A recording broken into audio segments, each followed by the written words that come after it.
शास्त्रों में सैकड़ों ग्रंथ, हजारों ग्रंथ लिखे गए हैं, कोई एक या दो ग्रंथ नहीं। जब चारों वेदों की रचना हुई तो उन वेदों को समझने के लिए उपनिषदों की रचना हुई, उपनिषद लिखे गए। और 108 उपनिषदों में भी वे ऋषि अपनी पूरी बात नहीं कह पाए। उन 108 उपनिषदों की वजह से ही हमारे माला के मन के 108 होते हैं, इसलिए 108 की संख्या हम शुभ मानते हैं।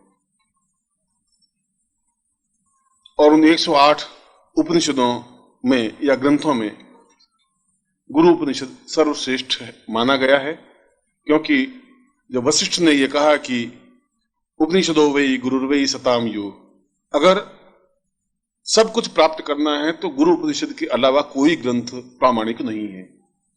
जब विश्वामित्र ने इसी प्रकार की बात कही है, अत्रि ने इसी प्रकार की बात कही है, यहां तक कि शंकराचार्य तक आते आते शंकराचार्य ने कहा कि मैंने अपने जीवन में समस्त ग्रंथों को निचोड़ा है, पिया है, अनुभव किया है, और मैं दावे के साथ यह कह सकता हूं कि गुरु उपनिषद से बड़ा कोई ग्रंथ, चाहे ऋग्वेद हो, चाहे यजुर्वेद हो, चाहे सामवेद हो, चाहे अथर्ववेद हो, है ही नहीं। इसलिए नहीं है कि उन वेदों को समझने के लिए गुरु की ही आवश्यकता होती है। वही समझा सकता है कि वेद क्या है, वही समझा सकता है कि उपनिषद क्या है, वही समझा सकता है कि जीवन क्या है, वही समझा सकता है कि जीवन की पूर्णता क्या है। और मैंने यह श्लोक जो इस प्रवचन से पहले बोला है वह गुरु उपनिषद का श्लोक है।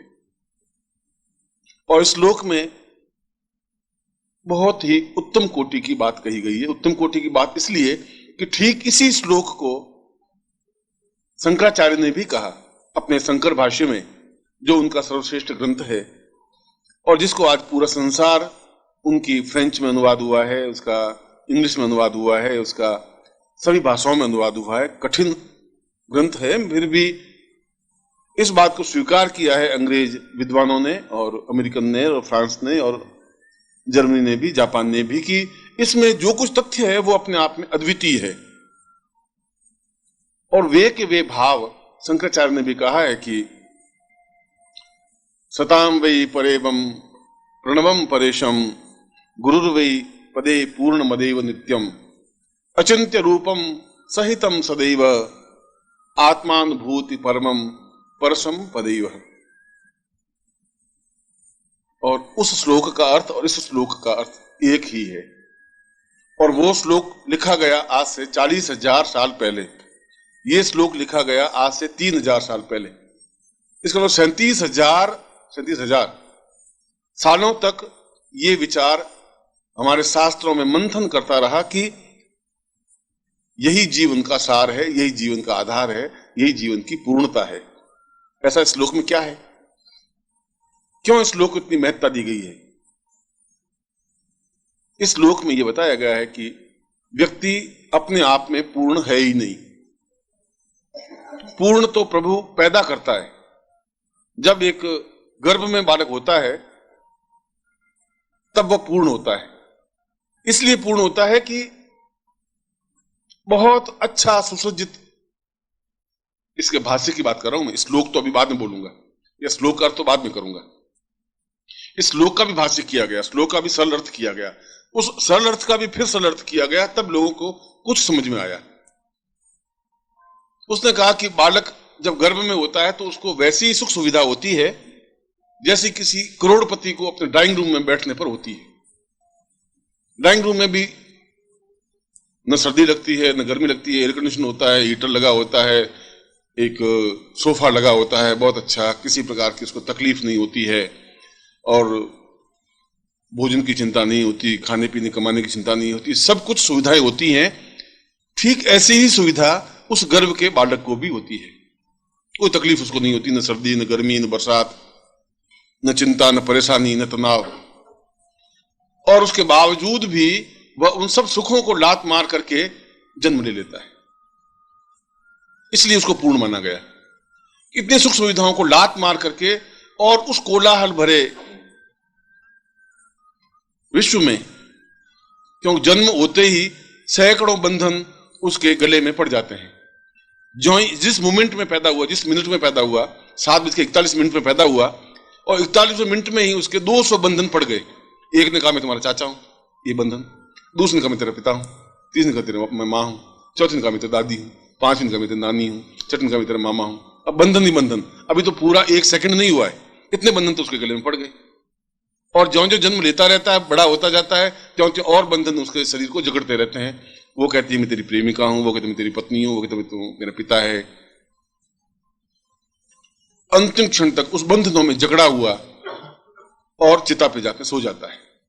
इसलिए जन्म से पहले वो ब्रह्म है, जन्म से पहले वो निर्विकल्प है, जन्म से पहले इसको किसी प्रकार का कोई मोह नहीं है। मोह नहीं है, इसीलिए उस सुख सुविधाओं को, उस आनंद को, इसलिए उस गर्भ के बालक को ब्रह्म कहा गया है, और गर्भ के जन्म लेने के बाद में उसको मनुष्य कहा गया है। इसीलिए उस क्षण जब जन्म लेता है तो एक क्षण में जब उस वातावरण से इस वातावरण में आता है, उस उन्मुक्त भाव से जब बंधन के भाव में आता है, तो बहुत व्यथित होता है, बहुत दुखी होता है, रोने लग जाता है, चिल्लाने लग जाता है, चीखने लग जाता है। और फिर ठीक वैसी हालत होती है कि फिर वही दास गुलाम सा बन जाता है। एक जंगल के शेर को पकड़ करके लाए और पिंजरे में डाले, ताजा बिल्कुल शेर जंगल से, तो बहुत चीखता है, हुंकार भरता है, सींग से तोड़ने की कोशिश करता है, उछलता है, कूदता है, रोता है, चीखता है, उसके बाद शांत हो जाता है। ठीक वैसा ही मनुष्य शांत हो जाता है। अब यहां इस श्लोक को प्रारंभ करते हैं, यहां कि फिर इस सारे बंधन को वापस उस स्टेज पे कैसे पहुंचेंगे हम बंधन में ही अगर मर जाएंगे, गुलाम की तरह ही मर जाएंगे, कैदी की तरह ही मर जाएंगे, तो मैं आपको ऐसा उपदेश नहीं देता हूं कि आप सब बंधनों को छोड़ दें। शंकराचार्य कह रहे हैं, मैं ये भी उपदेश नहीं देता हूं कि तुम सब ये छोड़ छाड़ करके और एक भगवान का भजन कर लो, उससे सब कुछ हो जाएगा, यह भी नहीं कह रहा हूं। वो शंकराचार्य कहते हैं कि सब कुछ अपने आप में कुछ प्राप्त नहीं हो सकता, मगर यदि पूर्णता प्राप्त ही नहीं हुई तो जीवन का मर्म क्या, जीवन का अर्थ क्या, जीवन का सार क्या, जीवन का आनंद क्या? फिर अगर तुम ये सोच रहे हो कि तुम जीवन का आनंद ले रहे हो तो तुम्हारी मृत प्रश्न है, ये तुम्हारी गलती है। हम कभी अपने आप में एडजस्ट होने की कोशिश करते हैं कि हम बहुत सुखी हैं, मगर सुखी आप इसलिए हैं, उस सुख को तुमने देखा नहीं इसलिए इसको सुख मान रहे हो। तुमने उस आनंद को देखा ही नहीं थी, इस आनंद को तुम कैसे कह सकते हो कि ये अपने आप में पूर्ण आनंद है, पूर्ण सुख है? तुम्हारी जगह, तुम्हारे मकान में जहां तुम अपने आप को बहुत सुखी अनुभव करते हो, वहां पर किसी करोड़पति को रख दें तो वो कहता है कैसे कह दे, 2 कमरों के मकान में कैसे रहेंगे, ये बहुत बहुत गड़बड़ है, यहां नहीं रह सकते, कोई सुविधा नहीं, कोई सुविधा नहीं है। वो दुखी महसूस कर रहे, आप बहुत सुख महसूस कर रहे हैं, इसलिए कि आपने उस जीवन को नहीं देखा भौतिक दृष्टि से।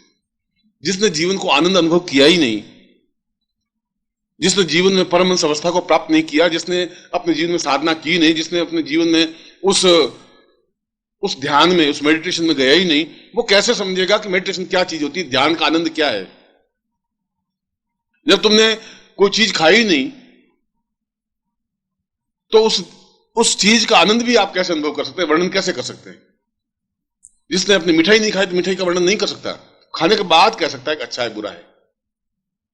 इस श्लोक के पहले अर्थ में कहा है कि यह सार तत्व, क्योंकि उस बंधन से उस आनंद तक पहुंचने की जो क्रिया है, अगर वो प्राप्त नहीं हुई तो फिर जीवन व्यर्थ है, फिर तो कीड़े मकोड़ों वाला जीवन है जो हर एक जी लेता है। तुम जीवन जी नहीं रहे हो, तुम भोग रहे हो, यह अंतर है। मैं जीवन जी रहा हूं, तुम भोग रहे हो, ये डिफरेंस है। भोगने और जीने में अंतर यह है कि तुम हर हालत में दुखी होते रहते हो। नौकरी में 4 दिन नहीं गए तो घबराहट की गवर्नमेंट, वो क्या करेगा अफसर। पत्नी जोर से बोली तो घबराहट, 2 दिन पत्नी नहीं बोले तो भी घबराहट, क्या हो गया इसको।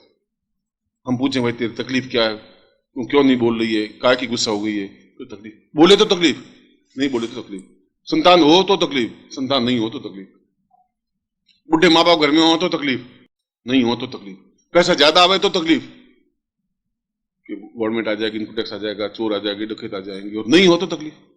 और तुम नहीं उस तकलीफ में अपने सांस लेते रहते हो और बहुत सुख महसूस करते हो। बहुत, वो कुत्ता जिसके गले में पट्टा बंधा होता है, बहुत अपने आप को गर्व से ऊंचा उठ के चला जाता है कि इस गली के कुत्ते में कुछ नहीं है, मैं बड़ा हूं कि मेरे गले में पट्टा है। वो भी उस अकड़ के चलता है, अब ये नहीं है कि तेरे ऊपर जंजीर बंधी हुई है, पटार हाथ में उस जंजीर लिए हुए तेरे साथ चल रहा है, तू अपने मगर अकड़ के चलता है। और जो ही वो कुत्ता गली का भौंकता है, वो हट उसके गले में पांव में आकर खड़ा हो जाता है। अगर पट्टा बंधे होने से ही जीवन में आनंद आता हो, तब भी उसको कुत्ता ही कहते हैं, शेर नहीं कहते। शेर के गले में पट्टा नहीं होता। जो जीवन में बंधन, तुम अगर आकाश में उड़े ही नहीं तो तुम आकाश का आनंद भी नहीं ले सकते। आकाश का आनंद क्या है? एक तोते को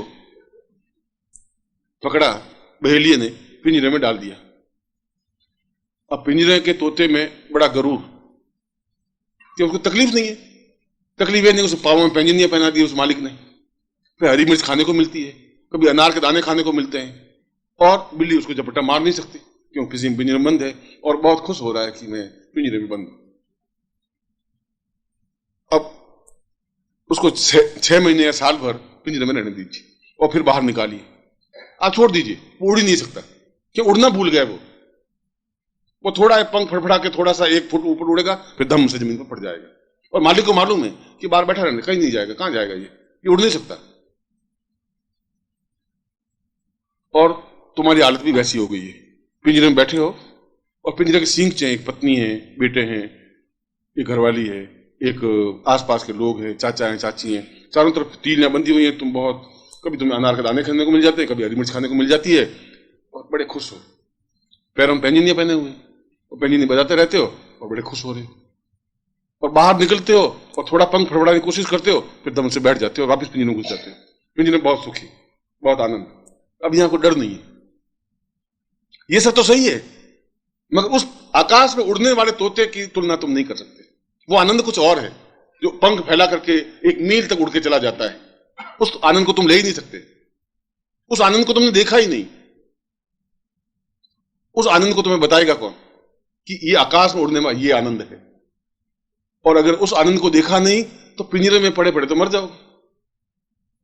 उसमें तो कोई बहुत बहादुरी है ही नहीं, क्योंकि एक ने तुम्हें पिंजरे में डाल दिया, और पिंजरे में डाल दिया तेरे बाप ने और तुम्हारे माता ने, तुम्हारी दादी ने, तुम्हारे चाचा ने, इसलिए कि हम दुखी हैं तो ये सुखी नहीं रहना चाहिए। चल ये क्यों सुखी? इसको भी शादी करो, बेटा शादी कर ले, बेटा शादी कर ले, बेटा शादी कर ले, बेटा मैं अभी नहीं करना चाहता। तो फिर दादी रोती है कि मरूंगी तो पोते का मुंह नहीं देखी, मरूंगी तो नरक में जाऊंगी, बेटा एक बार पोते का मुंह दिखा दे। तो बेटा बहुत बहादुरी से खड़ा होता है कि ला शादी कर ले, अभी पोते का मुंह दिखाता हूं, और साल भर में सारे काम धाम छोड़ के पोते का मुंह दिखा देते। और बहुत बहादुर, बहुत खुशी, और घर में डोल डमक इसलिए बजते हैं सारा ठीक फंसा। हम तो फंसे हुए थे ही, अब तू भी साला रो, जिंदगी भर रोता रहे, कमाता रहे, खिलाता रहे। पिंजरे का तोता है, तू अब क्या, तू अब फटफड़ा के जाएगा ही कहां? अब कहां जाएगा? अभी तक चिंता थी कि कोई भगवान, कोई गुरु मिल गया बीच में और साल उड़ा के ले गया तो क्या करेंगे। अब वो निश्चिंत है, अब तो कहीं जा सकता। अब वो बाहर जाता है तो बाहर रहूंगा तो पत्नी मर जाएगी मेरे भी। शाम को बेचारी 5 बजे इंतजार करती रहती है, और तुम चिता पे सो के चले जाओगे तो इंतजार कुछ नहीं करेगी। वो तो दूसरे दिन खाना खाने लगेगी, 5 दिन तो खाना खाएगी गारंटी के साथ। तुम्हारा ही एहसास है, इसलिए तुमने उस आनंद को देखा नहीं। शंकराचार्य कह रहे हैं कि आनंद को नहीं देखा, उस आकाश में उड़ने के आनंद को नहीं देखा, तो फिर जीवन का वो पिंजरे में पड़े रहने का आनंद नहीं है। उसको कौन समझाएगा कि तुम्हारे जो पंख मर गए हैं, उन पंखों में ताकत तुम्हें कौन देगा? कैसे मिलेगी ताकत? तुम्हारे पास तो ताकत की विद्या नहीं है। और तुमने इस नल के पानी को पीकर के जिंदगी पार कर ली, कुएं के पानी को पीकर के या तालाब के पानी को पीकर के। ज्यादा जोश खाओगे तो गंगा का पानी पी लोगे, मानसरोवर का पानी तुमने पिया नहीं कभी। स्वच्छ, एकदम शीतल, 75 मील लंबी झील, 1-2 मील नहीं, 75 मील की कल्पना करिए। इतनी लंबी, इतनी चौड़ी झील, इतनी गहरी की 250 फीट गहरी, और इतना साफ पानी कि आप एक सिक्का डाल दीजिए पानी के अंदर तो 250 फीट नीचे भी उसके अक्षर पढ़ लीजिए सिक्के के कि उसमें 1975 लिखा हुआ है। इतना साफ पानी आपने जिंदगी में देखा नहीं, ऐसी झील भी आपने देखी नहीं। इसलिए नहीं कि आप हंस बने ही नहीं। अगर हंस नहीं बने तो मानसरोवर जा नहीं सकते। कौवे बन सकते हो, बगुले बन सकते हो, और बगुले हो। हंस के भी सफेद पंख होते हैं, तुम्हारे भी सफेद पंख हैं। और एक बार हंस ने और बगुले ने बहुत कोशिश सोची कि चलो हंस उड़ता है, अपन भी उड़े, इसमें मेरे फर्क क्या है? इसके भी चौंच है, मेरे भी चौंच है, इसके सफेद पंख है, मेरे भी सफेद पंख है, ये भी पक्षी है, मैं भी पक्षी हूं, इसमें कौन सी बड़ी बहादुरी होती? हंस उड़ा, बुगला भी उड़ा। आधा किलोमीटर जाते बुगला थक करके नीचे पड़ गया। हंस तो उड़ता चला गया अपने आकाश में 200 मील तक, और 200 मील उड़ करके वापिस भी आ गए। तो कुछ आनंद नहीं। और हंस ने डुबकी लगाई मानसरोवर में तो 5 किलोमीटर जाकर के बाहर निकला। जब तुमने मानसरोवर देखा नहीं तो उस आनंद को नहीं देख पाओगे। ताल तलैया के पानी में वो आनंद नहीं है जो मानसरोवर के पानी में है। जब तुमने देखा ही नहीं तो कौन दिखाएगा तुम्हें वो पानी? और घर वाले तुम्हें दिखाने देंगे नहीं, क्योंकि वो तो हर एक की बात सोचेंगे कि ये जाना नहीं चाहिए कहीं, और इसके लिए 100 प्रकार के नाटक होंगे।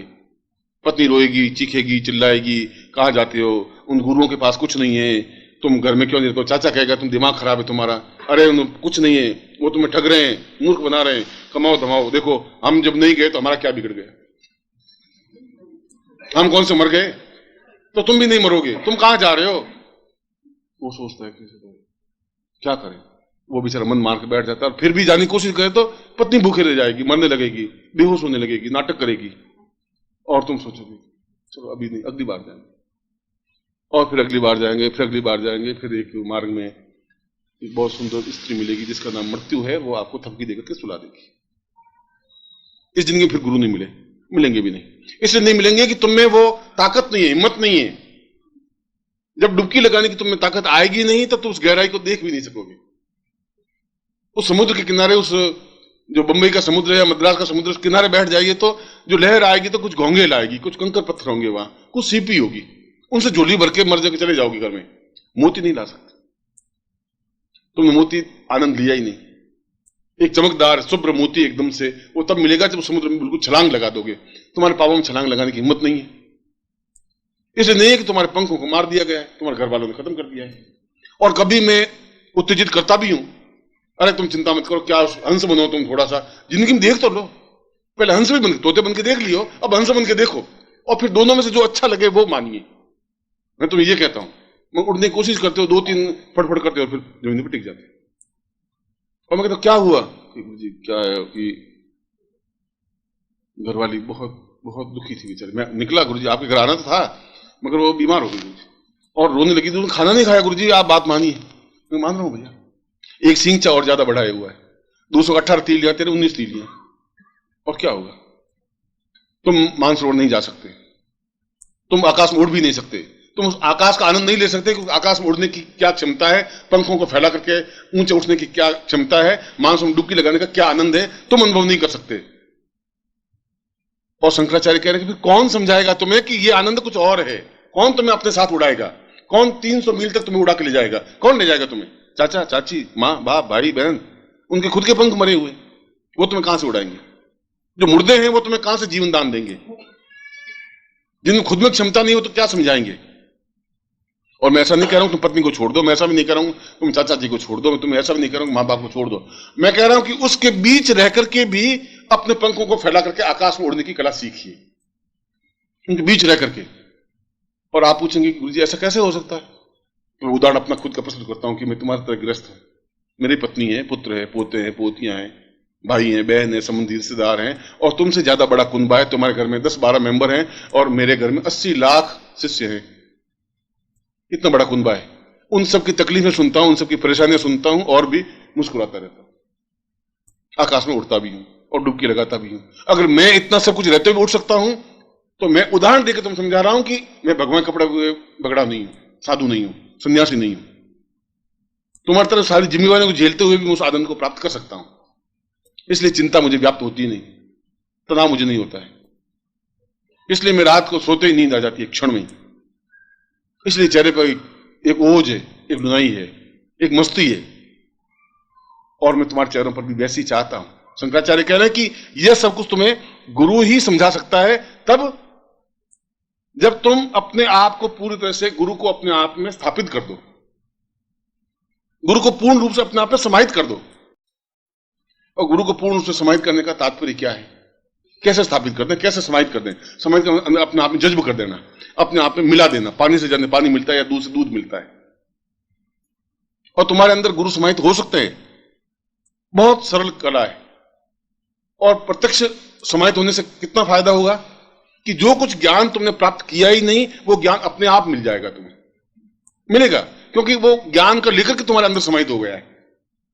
इसलिए एक गरीब घर की लड़की जिसके घर में खाने की रोटियां नहीं और एक लखपति से शादी कर ले तो शादी करते ही वो लखपति बन जाती है। आधा सेकंड लगता है, जो ही शादी हुई वो स्त्री भी लखपति कहलाती है। जो ही तेरी मेरी शादी हो जाएगी तो जो कुछ मेरा ज्ञान है, जो कुछ आनंद है, वो सब तुम्हें प्राप्त हो ही जाएगा, क्योंकि तुमने मेरे साथ शादी की है। इसलिए कबीर ने कहा है कि हे राम, मैं तो राम की बहू रिया। वो कह मैं राम की बहू रिया हूं, उसकी बहू हूं, क्योंकि जब राम मुझे अंदर व्याप्त हो जाएंगे तो वह सब कुछ मुझे मिल जाएगा जो राम के पास में है। और इसीलिए फिर भी कह रहा है कि गुरु गोविंद दोनों खड़े काके लागू पाए। इतना होने के बावजूद भी बलिहारी गुरु आपने गोविंद दियो बताए। वो गुरु को कह रहा है कि आपकी बलिहारी, आपकी कृपा है, आपकी मेहरबानी है, आपकी वजह से मैं गुरु को देख सका हूं। मगर कबीर फिर भी ये कह रहा है कि कबीरा, ये घर प्रेम का, ये गुरु शिष्य का घर जो है ये प्रेम का घर है। पैसे देने से गुरु का घर नहीं मिल सकता। कबीरा, ये घर प्रेम का, खाला का घर ना आई। खाला माने मौसी, मां की बहन। शीश उतारे भूई धरे वो पैसे घर माए। इस गुरु के घर में, गुरु के हृदय में तो वो पहन सकता है, वो घुस सकता है जो पहले अपना सिर उतार दे, एकदम अपने आप को न्योछावर कर दे, देखा जाएगा, चैलेंज ले ले, वो इस घर में घुस सकता है। जुआरी घुस सकता है, वो चैलेंज वो लगा देता है, दाव पे लगा, अपनी पूरी जिंदगी दाव पे लगा देता है, 5 लाख में दवा लगता है, वो या तो इस पार डूब जाएगा, इस पार चल जाएगा। शंकराचार्य करके ऐसा समर्पण जब मानस में आएगा, जब सिर को उतार करके, और सिर को उतारने के 2 अर्थ हुए। सिर माने घमंड, बुद्धि, मेरे अंदर बुद्धि है कि, और तुम्हारे पिता के अंदर बुद्धि है कि ये गुरुजी क्या करेंगे, गुरुजी खुद घर में बैठे, ये मेरे और बेटा बिगड़ जाएगा, मेरे घर से ही जाएगा। उनको चिंता ये नहीं कि कुछ सीख लेगा, उनको चिंता ये कि घर से चला जाएगा, ये गुरुजी घर में बैठा रहेगा, 4 दिन नौकरी नहीं करे, 4 दिन तनख्वाह कट जाएगी। उनको रोना अपने खुद का स्वार्थ का है, तुम्हारे लिए रोना नहीं है। तुम्हारे लिए परेशान होते तो फिर जो ही तुम मरते, तुम्हारे पीछे वो भी मरते। तुम अगर चिता में जाते तो वो भी 4 आग में कूद के मर जाते, एक भी मरा नहीं। पिछले 400 इतिहास में तो कोई मुझे मालूम पड़ा नहीं कि कोई स्त्री पीछे डूब के मर गई। रोती है, झींकती है, नहीं रोई तो लोग कहेंगे क्या तुझे दुख नहीं है क्या, क्या गड़बड़, पति मर गया, क्यों नहीं रोती? तो पीछे और चीखती जोर जोर से, अरे तुम चले गए, मेरा कौन होगा, मेरे क्या होगा, अरे अब मेरा क्या होगा। अरे 2 दिन खाना खा लेती, ये खाना गले उतर नहीं रहा है, क्या करें, खाना पड़ता है, खा ले भाई, 5 दिन 10 दिन में नहीं। और तुम अहंकार में डूबे हुए थे कि बस मेरे बिना पत्नी का गुजारा कैसे होगा, मेरे बिना बच्चों का क्या होगा। ये अहम को सिर कहते हैं, ये घमंड को सिर कहते हैं कि मेरे बिना क्या होगा। इसको उतारे, पहले शीश उतारे भूई धरे, छोड़ दे उसको, वह इस प्रेम के घर में पहुंच सकता है। ये समर्पण का भाव, इसलिए शंकराचार्य ने उस श्लोक में यह कहा है कि अपने आप में पूर्णतः सन्यासी बन जाए, गृहस्थ रहते हुए भी सन्यासी बन जाए, कोई चिंता नहीं करे।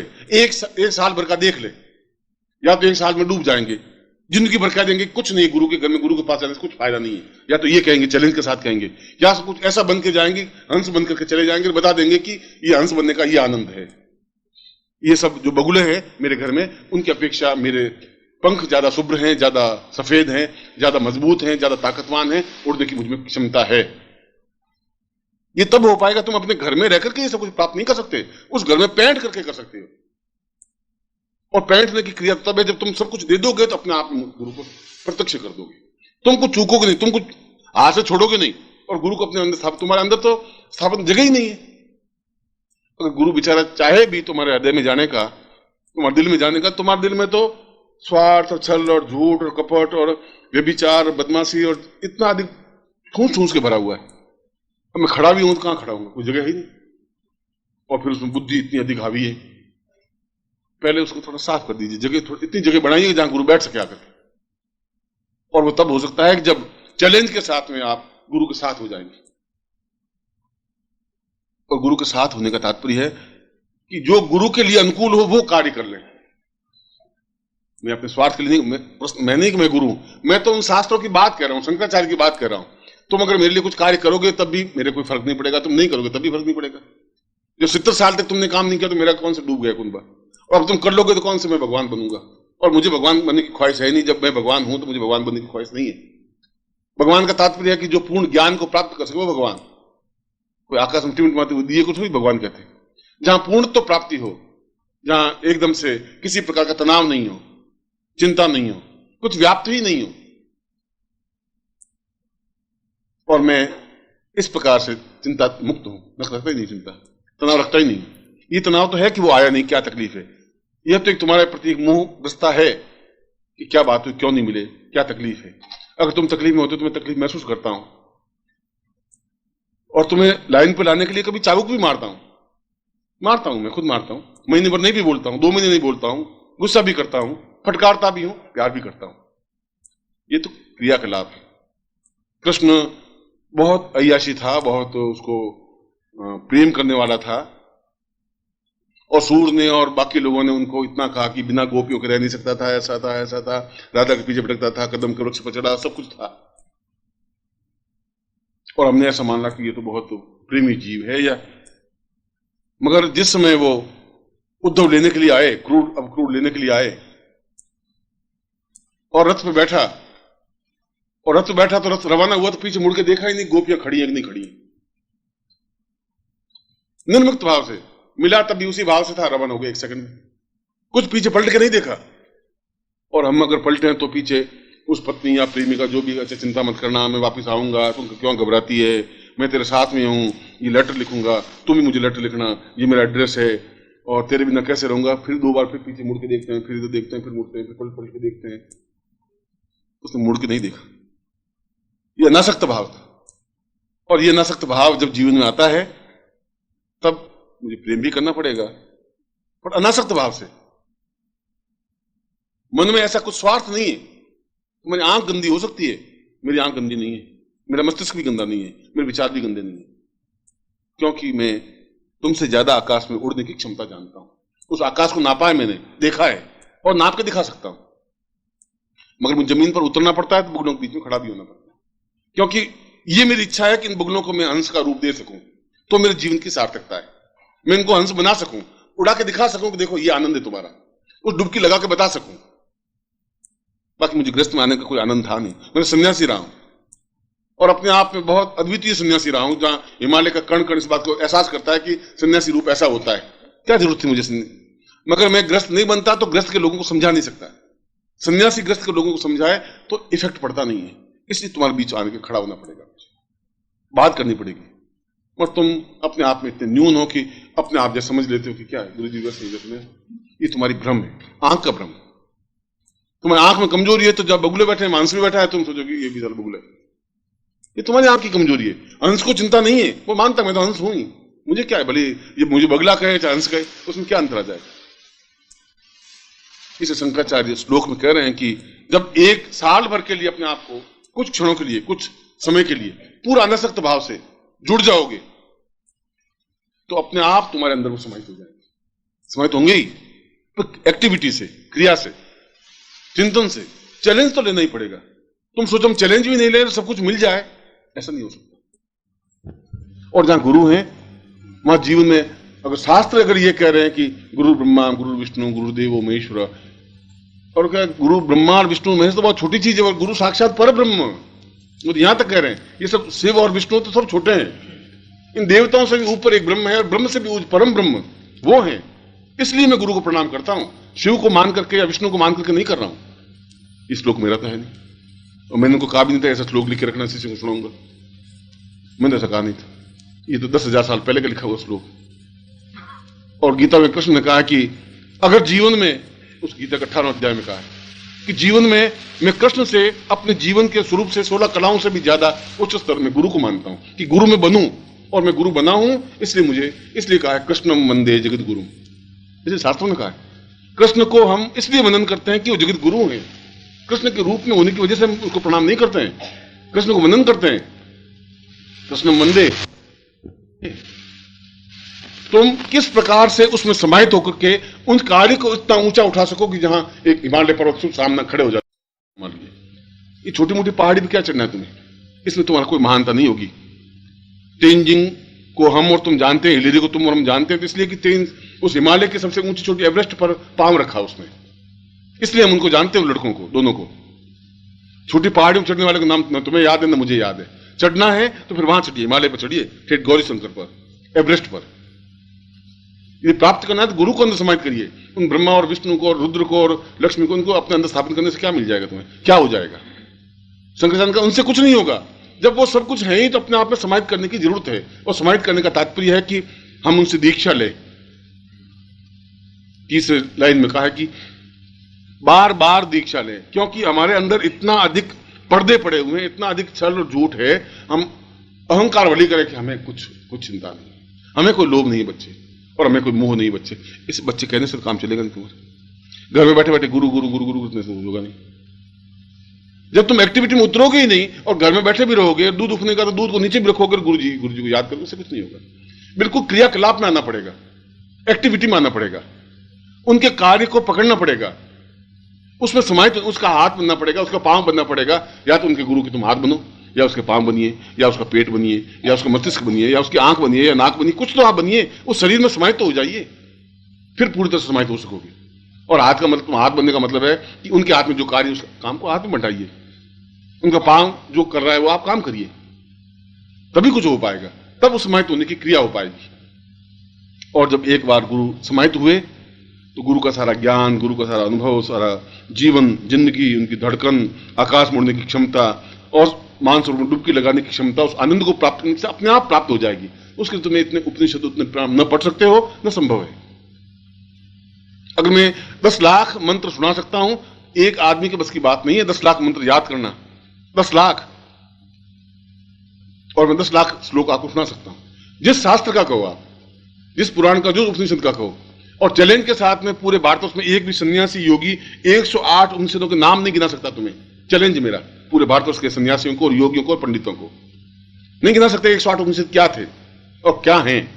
20 से 25 उपनिषद याद हैं उनको, सिर्फ वो भी नाम याद है। और मैं आपको 108 उपनिषद पूरे पूरे मौखिक सुना सकता हूं।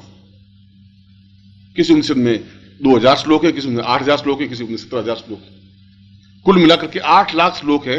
8 लाख श्लोक एक आदमी तो नहीं सुना सकता, आदमी की बस की तो बात नहीं। इम्तिहान में बहुत मेहनत करते हैं 6 महीने, तब भी 4 पेज पूरी मौखिक याद नहीं होती। इम्तिहान में बैठते हैं तो वो पैराग्राफ भूल जाते हैं, वो याद आते, नीचे वाला पैराग्राफ भूल जाते हैं। जब ये किताब तो मौखिक नहीं रट सकते तो 2 करोड़ श्लोक कैसे याद करोगे? और अगर किसी को 2 करोड़ श्लोक याद है तो जरूर कुछ विशेषता तो है, कुछ अद्वितीयता है। हम उसको नहीं पहचान पाएंगे, ये तो हमारी न्यूनता है, उसकी न्यूनता तो है नहीं। हम अपने आप में बगुले बने खुश हो रहे हैं, हम हंस हैं, हम हंस हैं, तो ऐसा हंस सोचते सोचते मर जाइए, तुम आकाश नहीं उड़ सकोगे। ये सोचते रहिए, उसमें क्या आपत्ति है? इसलिए उसने कहा कि जब तक तुम गुरु से इन्वॉल्व नहीं हो जाओगे, पूरी तरह से मिक्सअप नहीं हो जाओगे, लीन नहीं हो जाओगे। लीन तब हो जाओगे जब उनके कार्य को अपने हाथ में नहीं लोगे, उसमें अपने आप में समाहित नहीं कर सकोगे। संन्यास बन करके पूरा देखा जाएगा, या तो इस पार डूब जाएंगे या इस पार बच जाएंगे, कोई न कोई बात आएगी दोनों में से। तब तुम्हारे अंदर गुरु समाहित हो सकेंगे। और गुरु समाहित होने के लिए ये डूबने की कला, समाहित होने की कला एक एक दीक्षा के माध्यम से, पहले सामान्य दीक्षा है, फिर दूसरी दीक्षा है, फिर तीसरी दीक्षा है, फिर चौथी, फिर 5वीं, 6वीं, 7वीं, 8वीं। और दीक्षा का तात्पर्य कि बार बार अपने अंदर के विकारों को मांझें। इतने अधिक विकार हैं, कई जन्मों के विकार हैं, इस जन्म का ही नहीं, इस जन्म का कोई ठेका नहीं तुम्हारा, कई जन्मों के विकार तुम्हारे अंदर हैं।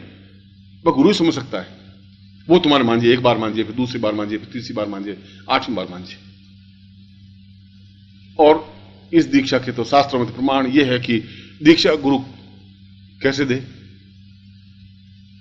या तो गुरु को सेवा करें, गुरु की 4-5 साल उनकी रोटी बना के दें, उनको खिलाएं, उनके स्नान कराएं, उनको वस्त्र पहनाएं, उनके कपड़े धोएं, लंगोट धोएं, उनकी मालिश करें, उनकी कुटिया को लीपे पोते, और फिर 2-3 साल बाद जाकर के दीक्षा दें। या हम उनको द्रव्य दें, भेंट करें, वो दीक्षा दें, या हम कुछ ज्ञान दें गुरु को और गुरु से ज्ञान प्राप्त करें। 3 चीजों से ज्ञान प्राप्त हो सकता है, चौथा तो कोई तरीका है ही नहीं। या तो 5 साल आप सेवा करें, दीक्षा लें, या आपके पास कोई ऐसा ऊंचा ज्ञान है वो ज्ञान दे, वो दीक्षा प्राप्त करें। आपस में समाहित होने की, ये पानी मिलेगा तभी तो पानी मिक्सअप होगा। तुम किनारे खड़े, एक बाल्टी अलग पड़ी है कि मुझे पानी मिल जाए, मुझे पानी मिल जाए, ऐसा पानी नहीं मिल सकता।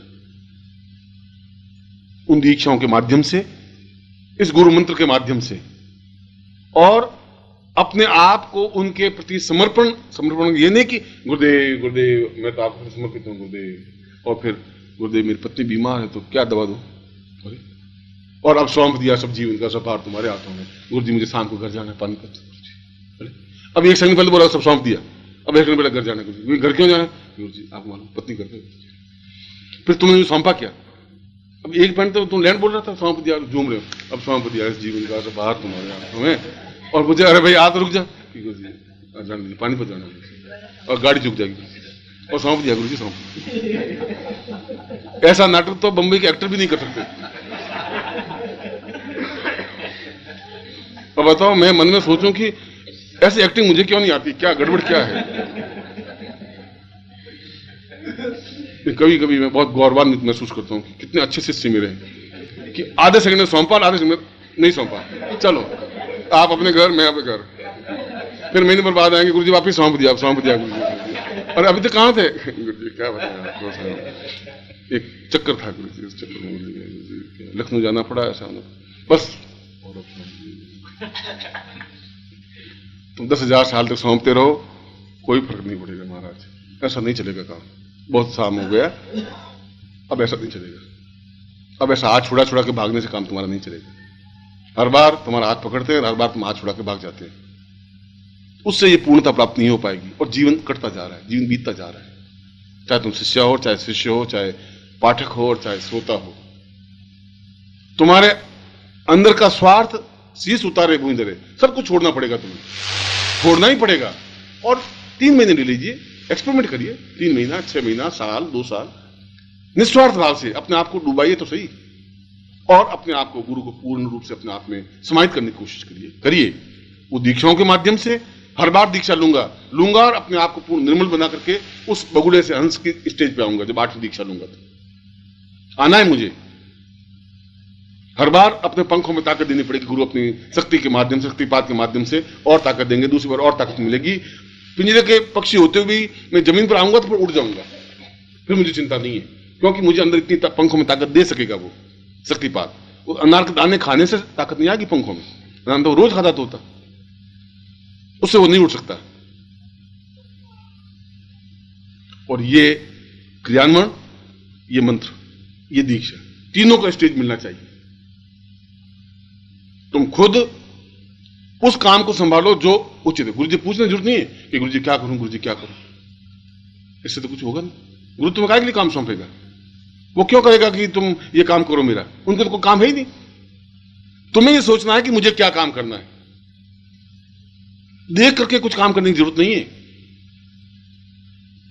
तुम्हें तो अपने आप में यह समझना है कि कहां जरूरत है मेरी, मैं कहां फिट हो सकता हूं, इस दीवार में कहां चित्र मेरा लग सकता है, वहां अपने आप को समाहित कीजिए। जो कुछ तुम्हारे पास है, जो कुछ तुम्हारे पास ज्ञान है, जो चिंतन है, उसमें समाहित होइए। और ये तीनों तरीकों से, एक तरीका ही नहीं, हम तीनों तरीके अपनाएंगे। मंत्रों के माध्यम से, प्रैक्टिकल क्रियान्वयन के माध्यम से, और उनके शक्तिपात को प्राप्त करने के माध्यम से, दीक्षा के माध्यम से। और ऐसी स्थिति में उस चौथी पंक्ति में कहा है कि निश्चय ही गुरु चाहे या नहीं चाहे, ईश्वर चाहे या नहीं चाहे, परब्रह्म चाहे या नहीं चाहे, गुरु तो प्रत्यक्ष होगा ही, शरीर में होना ही पड़ेगा, क्योंकि तत्व है। बटन दबाएंगे तो रोशनी होगी ही होगी, अगर तार बिल्कुल सही है तो। ऐसा हो ही नहीं सकता कि बटन दबाया लाइट नहीं लगे, क्योंकि तार तो बिल्कुल सही है।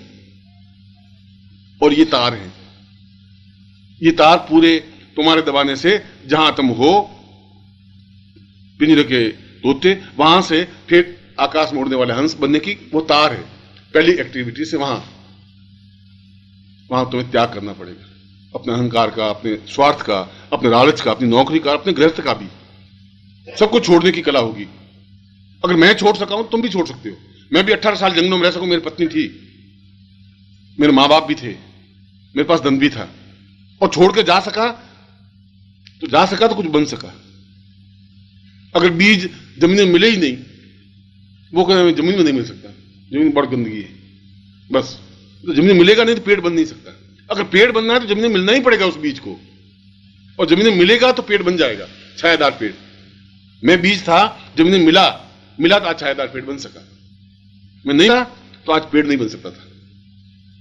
अगर तुम मिलोगे उस जमीन में, समाहित हो जाओगे, तो एक दिन आएगा तुम अपने आप में एक उच्च कोटि के योगी या सन्यासी या विद्वान बन सकोगे, जहां तुम्हारी सुगंध पूरे संसार में फैल सकेगी। इस गली मोहल्ले वाले तुम्हें याद नहीं करते क्या तुम्हारा जीवन है, क्या तुम्हारी वैल्यू क्या है, तुम्हारी महत्व क्या है तुम्हारा। जिस मोहल्ले में रहते हो उस मोहल्ले किनारे पर पूछेंगे रमेश सिंह जी कहाँ रहते हैं, रमेश सिंह जी कौन? और सुना है कि यहाँ कौशल्य नगर में रहते हैं।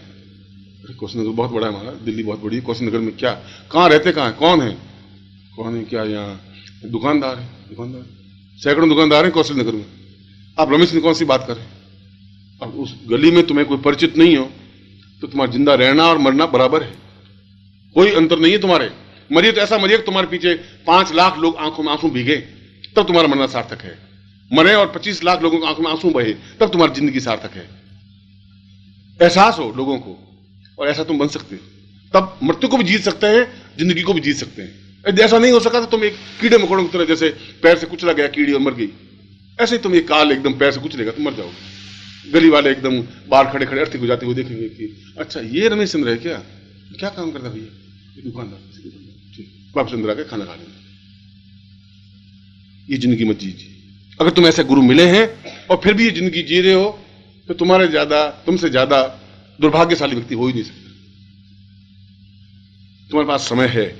मैं तुम्हें एक बार फिर गुरु प्रत्यक्ष सिद्धि साधना के अंतर्गत ये तुम्हें समझा रहा हूं, चेतावनी दे रहा हूं उस शंकराचार्य के श्लोक के माध्यम से, उस गुरु उपनिषद के माध्यम से, कि हम जीवन में इन तीनों क्रियान्वयनों से और अपने फिजिकली एक्टिविटी से, कार्यों से, उनके कार्यों को हाथ में लेकर के, जो भी गुरु के कार्य हैं, जो मुझ में बुद्धि है। तुम अगर प्रेस के इंचार्ज हो तो प्रेस का काम, तुम अगर सेवा झाड़ू निकालना, झाड़ू, कोई बुराई नहीं है, बाहर जूते साफ करके रखने में तो कोई बुराई नहीं है, सेवा तो सेवा है। सरदारों में, सिखों में, मतलब जो बहुत ऊंचा होता है वो जूठे थालियां मांगता है और वो जूतियां साफ करके रखता है। जितना ही ऊंचा होगा वो उतने नीचे काम लेगा, इसलिए कि उनमें एक गुरु के प्रति एक भाव, एक चिंतन है।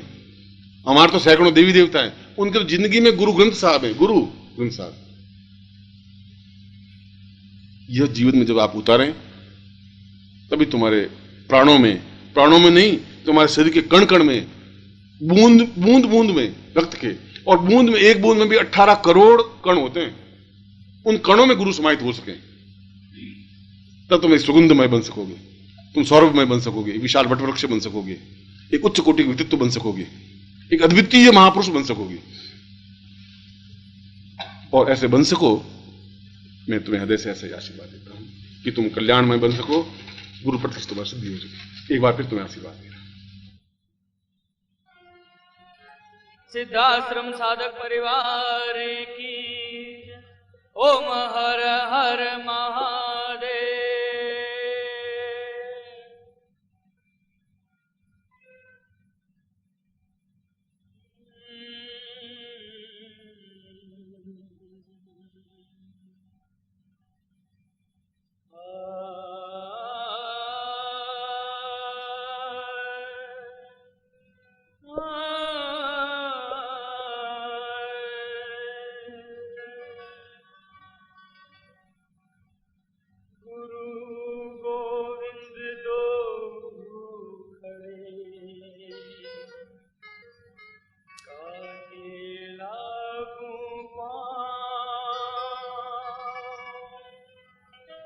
बलिहारी गुरु आपने गोविंद दियो मिला।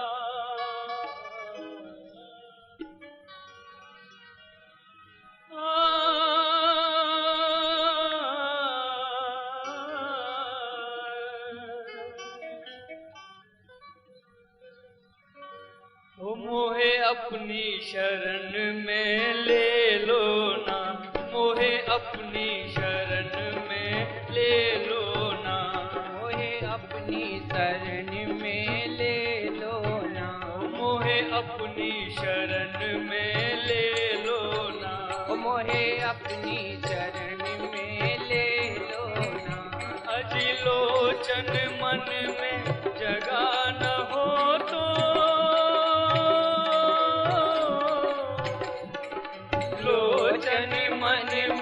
जगा न हो तो चरण कमल में ले लो ना, मोहे अपनी शरण में ले लो ना, मोहे अपनी शरण में ले लो ना। अजिलोचन मन में जगा न हो तो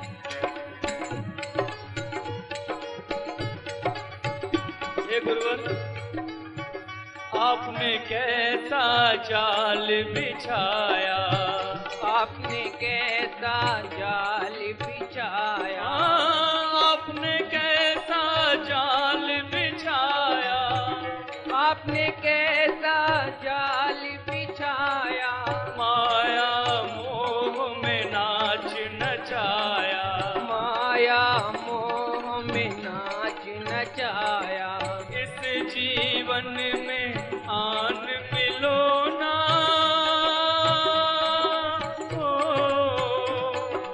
इस जीवन में आन मिलो ना, पद पंकज में ले लो ना, मोहे अपनी शरण में ले लो ना, मोहे अपनी शरण में ले लो ना। हज लोचन मन में जगा न हो तो, लोचन मन में जगा न हो तो, चरण कमल में ले लो ना, मोहे अपनी शरण में ले लो ना, मोहे अपनी शरण में ले लो ना।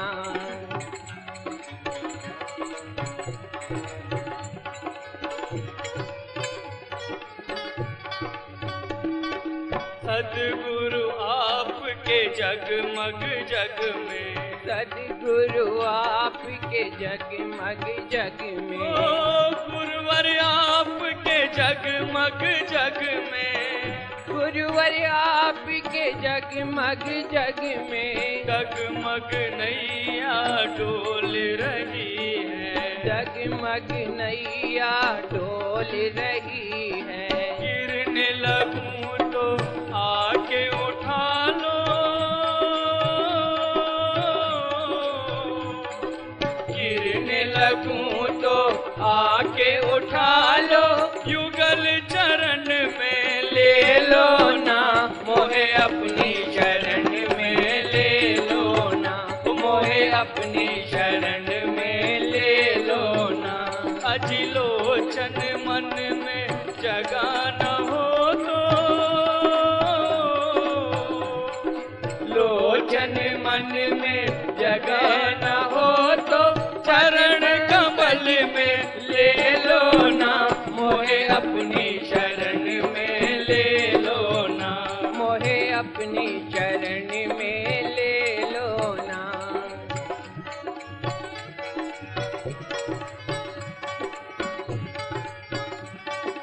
दर दर अटकूं, दर दर भटकूं, दर दर अटकूं, दर दर भटकूं, दर दर अटकूं, दर दर भटकूं, दर दर अटकूं, दर दर भटकूं, कहाँ कहाँ अपना सर पटकूं, कहाँ कहाँ अपना सर पटकूं। चिंता मेरी तब ही मिटेगी, चिंता मेरी तब ही मिटेगी, अपनी शरण में ले लो ना, मोहे अपनी शरण में ले लो ना, मोहे अपनी शरण में ले लो ना। अजिलोचन मन में जगा न हो तो, लोचन मन में जगा न हो तो, चरण कमल में ले लो ना, मोहे अपनी शरण में ले लो ना, मोहे अपनी शरण में ले लो ना, मोहे अपनी शरण में ले लो ना, मोहे अपनी शरण में ले लो ना। आपने लाखों पापी तारे, आपने लाखों पापी तारे, आपने लाखों पापी तारे, आपने लाखों पापी तारे, पर मेरी बारी बाजी हारे, मेरी बारी बाजी हारे। मेरे पास न पुण्य की पूंजी हो,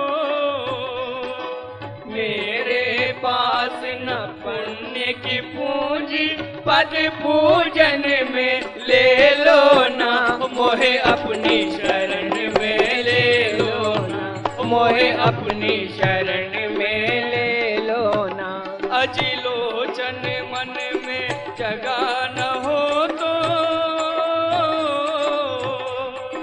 लोचन मन में जगा न हो तो चरण कमल में ले लो ना, मोहे अपनी चरण में ले लो ना, मोहे अपनी चरण में ले लो ना, मोहे अपनी चरण में ले लो ना, मोहे अपनी चरण में ले लो ना, मोहे अपनी चरण में ले लो ना, मोहे अपनी चरण में ले लो ना, मोहे अपनी चरण में ले लो ना, मोहे अपनी चरण में ले लो ना।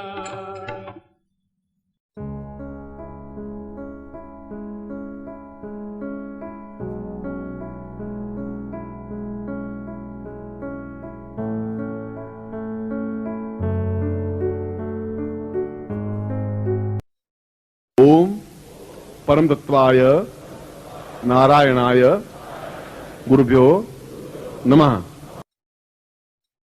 ओम ह्रीं मम प्राण देह रोम प्रतिरोम चैतन्य जाग्रय ह्रीं ओम नमः। ओम भूर्भुवः स्वः तत्सवितुर्वरेण्यं भर्गो देवस्य धीमहि धियो यो नः प्रचोदयात्।